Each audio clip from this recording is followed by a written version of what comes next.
Hi കൂട്ടുകാരെ, പുതിയൊരു വീഡിയോയിലേക്ക് എല്ലാവർക്കും സ്വാഗതം. അങ്ങനെ വസുന്ധര എത്താണ് കേട്ടോ. വസുന്ധരയും ശിവാനിയും കൂടി ഗൗതമിൻ്റെ ഓഫീസിൽ വരികയാണ്. ഈ സമയം ഗൗതം എവിടെയെന്ന് അന്വേഷിക്കുമ്പോൾ ഗൗതം ഇങ്ങനെ സ്റ്റാഫുകളുടെ കൂടെ ഇരുന്ന് ഭക്ഷണം കഴിക്കുക എന്ന് കേൾക്കുമ്പോൾ തന്നെ അത് വല്ലാതെ അങ്ങ് വസുന്ധരയ്ക്ക് ദേഷ്യം പിടിക്കുകയാണ് കേട്ടോ. അപ്പോൾ വസുന്ധര ഗൗതമിൻ്റെ അടുത്തോട്ട് എത്തുന്നതിന് മുന്നേ ഗൗതം ക്യാബിനിൽ ഇരുന്നിട്ടായിരിക്കും ഭക്ഷണം കഴിക്കുന്നുണ്ടാവുക.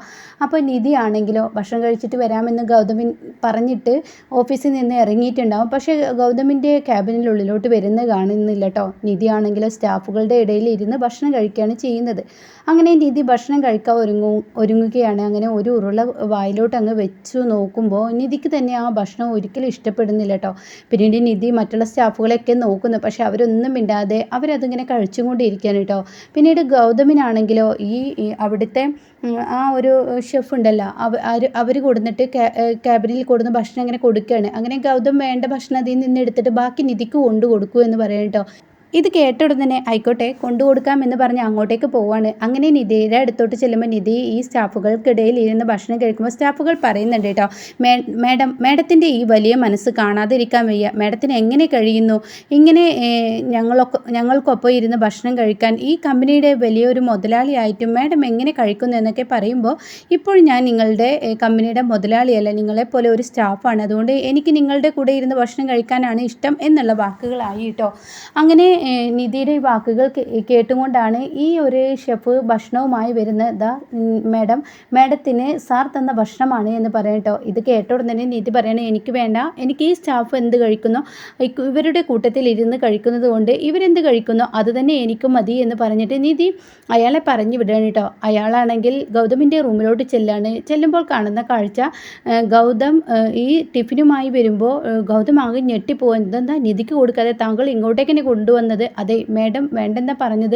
സ്റ്റാഫുകളുടെ കൂടെ ഇരുന്ന് ഭക്ഷണം കഴിക്കുമ്പോൾ ആ ഭക്ഷണം എനിക്ക് മതി എന്നാണ് മാഡം പറഞ്ഞത് എന്ന് പറയട്ടോ. ഇത് കേൾക്കുന്ന ഗൗതം ആകെ ഞെട്ടിപ്പോവാണ്. പിന്നീട് ഗൗതം ആ ഭക്ഷണം കഴിക്കൽ തുടങ്ങുന്നേ ഉള്ളൂ. അപ്പോഴേക്കും തൻ്റെ ഭക്ഷണം അവിടെ ഇട്ടിട്ട് ഗൗതം എന്ത് ചെയ്യുന്നു, നിധിയുടെ ആ ഒരു റൂമിലോട്ട് പോവാണ് കേട്ടോ. സ്റ്റാഫുകൾ ഇരുന്ന് ഭക്ഷണം കഴിക്കുന്ന ആ റൂമിലോട്ട് ചെല്ലാണ്.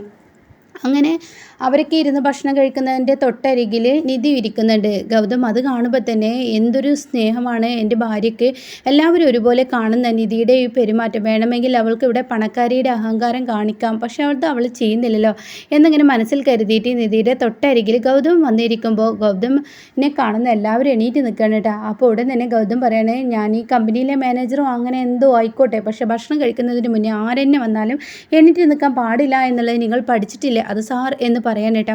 അങ്ങനെ ഈ സമയം നിധിയുടെ തൊട്ടരിക്കൽ ഗൗതം വന്നിരിക്കുകയാണ്. അപ്പോൾ ഉടൻ തന്നെ അവിടെ വിളമ്പി കൊടുക്കാനായി ഒരാൾ നിൽക്കുന്നുണ്ടല്ലോ, സപ്ലൈ ബോയ്. അയാൾ ഗൗതമിന് നല്ലൊരു ഇലയൊക്കെ കൊടുന്നിട്ട് കൊടുക്കണം കേട്ടോ. അത് കേട്ടതിനോട് കൂടിയിട്ട് അത് കണ്ടതിനോടുകൂടി ഗൗതം പറയാണ്, ഇതെന്താ എനിക്ക് മാത്രമില്ല, ഇവരെല്ലാവരും പ്ലേറ്റിൽ കഴിക്കുമ്പോൾ എനിക്കെന്താ സ്പെഷ്യലായി ഇല തരുന്നു എന്ന് ചോദിക്കുകയാണ്. അപ്പോൾ ഇത് കേൾക്കുന്ന വേറൊരു സ്റ്റാഫ് പറയാണ്, അല്ല സാർ ഞങ്ങളുടെ കൂടെ ഇരുന്ന് ഭക്ഷണം കഴിക്കേ. അപ്പോഴേക്കും ടിഫിൻ എടുത്തിട്ട് ആ ഷെഫ് ഉണ്ടല്ലോ, അതായത് വിളമ്പി കൊടുക്കാൻ നിർത്തിയിട്ടുള്ള ആ ഒരാളുണ്ടല്ലോ, അയാൾ വരികയാണ് കേട്ടോ.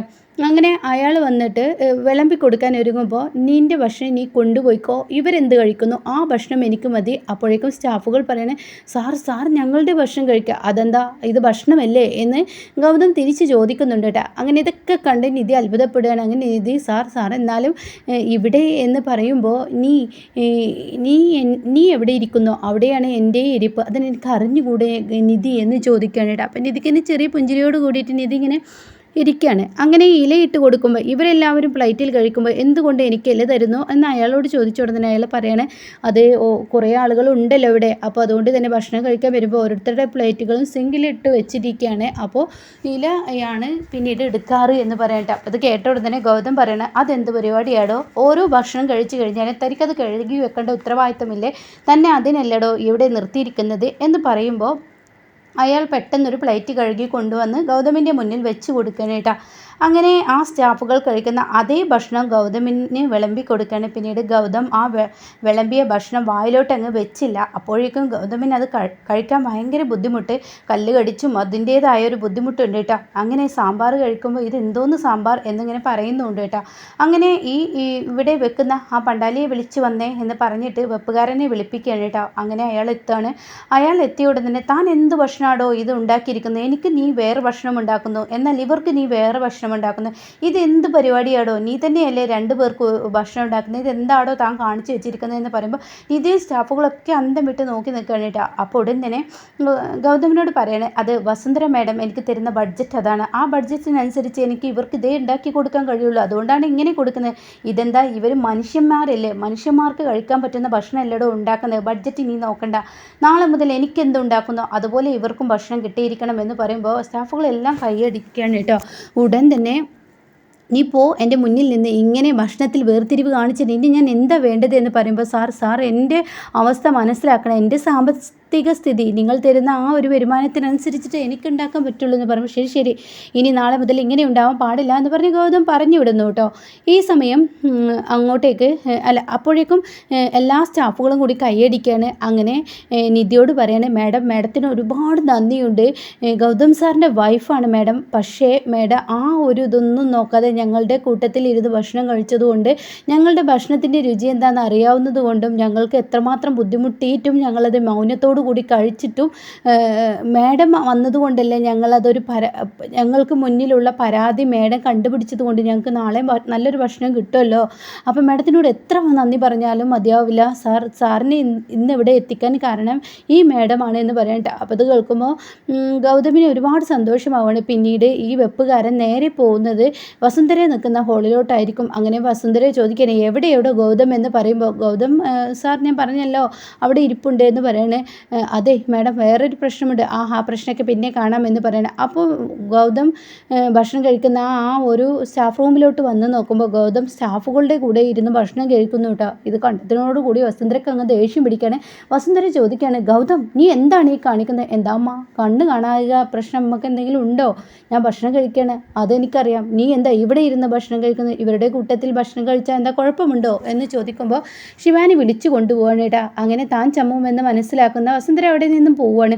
പിന്നീട് ഗൗതമും നിധിയും കൂടി പരസ്പരം കണ്ടുകൊണ്ടുള്ള ആ പ്രണയം ആരും കാണാതെ അവരുടെ ആ പ്രണയം പങ്കുവെച്ചും കൊണ്ടിരിക്കാനായിട്ട് അങ്ങനെ അവരുടെ ഭക്ഷണം കഴിക്കലൊക്കെ കഴിഞ്ഞ് അവർ വാഷ്റൂമിലോട്ട് പോവുകയാണ്. അങ്ങനെ അവിടെ ചെന്ന് കൈ കഴുകാനായിട്ട്. അപ്പോൾ നിധി പൈപ്പ് തുറന്നിരിക്കുന്നു. അങ്ങനെ നിധി ഇങ്ങനെ പൈപ്പ് തുറക്കുമ്പോൾ ഗൗതം പെട്ടെന്ന് കൈ കഴുകണം. അപ്പോൾ ഇവരെ ഫോളോ ചെയ്തിട്ട് ശിവാനിയും വസുന്ധരയും വന്നിട്ടുണ്ട്. അങ്ങനെ ഇവരിങ്ങനെ നോക്കി നിൽക്കെ ഗൗതം എന്ത് ചെയ്യുന്നു, നിധി കൈ കഴുകുന്ന സമയത്ത് ഗൗതം നിധിയുടെ ഷോളിൽ അങ്ങ് തുടക്കണം കേട്ടോ. ഇതോടുകൂടി നിധി പറയാണ്, ഇവിടെ കുറച്ച് ഫിരിപ്പില്ലേ, പിന്നെ എന്തിനാ എൻ്റെ ഷോളിൽ തുടക്കുന്നത്? അപ്പോൾ ഇത് കാണുമ്പോൾ വസുന്ധരക്ക് ഇങ്ങനെ ദേഷ്യം പിടിക്കുന്നുണ്ട് കേട്ടോ. അപ്പോൾ ഗൗതം പറയാണ്, എനിക്ക് നിൻ്റെ ഷോളിൽ തുടക്കുന്നതാണ് ഇഷ്ടം, നീ എൻ്റെ സെക്രട്ടറി അല്ലേ എന്ന് പറഞ്ഞ ഉടനെ സെക്രട്ടറിയുടെ ഷോളിത്തുമ്പിലാണ് തുടക്കുക, ഭാര്യയുടെ ഷോളിത്തുമ്പിലല്ലേ ഇതൊക്കെ തുടക്കുക? അതൊക്കെ ശരി തന്നെ, സെക്രട്ടറി തന്നെയല്ലോടോ എൻ്റെ ഭാര്യ, അതുകൊണ്ട് എൻ്റെ ഭാര്യയുടെ സാരിത്തുമ്പിൽ അങ്ങ് തുടക്കുമെന്ന് പറഞ്ഞിട്ട് ചുണ്ടോട് ഇങ്ങനെ ഇതാക്കാൻ അവർ ആ കിസ് ചെയ്യാൻ പോകുന്ന സമയത്ത് വസുന്ധരയും ശിവാനി, ഇവന് വന്ന് ഒരു പരിസരവുമില്ലാത്ത പെരുമാറ്റമായിരിക്കുന്നു, ഇവന് ഇപ്പോൾ നടു റോട്ടിലും വെച്ച് ഇവൻ്റെ പ്രണയം കാട്ടുമെന്ന അവസ്ഥയായിരിക്കുന്നു, എന്തൊരു മകൻ, എൻ്റെ മകൻ തന്നെയാണ് ഇവനെ ഇങ്ങനെ മാറ്റിയെടുത്തത്, ആ നിധിയാണ് എന്നൊക്കെ പറയുമ്പോൾ ശിവാനി പറയും, തീർച്ചയായും അവൾ തന്നെ ഇങ്ങനെ മാറ്റിയെടുത്തത്, ഗൗതമിന് ഇങ്ങനെ ഒരു പ്രണയമൊന്നും ഉണ്ടായിരുന്നില്ല, ഗൗതമിൻ്റെ മുഖത്തോട്ട് നോക്കിയാൽ മർക്കിടമുഷ്ടിയുടെ ഒരു സ്വഭാവമുള്ളവനാണ്, ഒരു ദേഷ്യക്കാരനാണെന്ന് തോന്നിയുന്നവനാണ്, എന്നാൽ ഇപ്പോൾ വെറും പ്രണയം മാത്രമേ ഉള്ളൂ, ഇതെന്താ ഇത്, സ്റ്റാഫുകൾ കണ്ട എത്രത്തോളം കുറച്ചിലുണ്ട് എന്നൊക്കെ ഇങ്ങനെ ശിവാനി പറയുമ്പോൾ ശരിയാണ് എന്നൊക്കെ പറഞ്ഞ് വസുന്ധര ദേഷ്യത്തോടു കൂടി അത് കാണാൻ കഴിയാതെ അവിടെ നിന്ന് അങ്ങ് പോവുകയാണ് കേട്ടോ.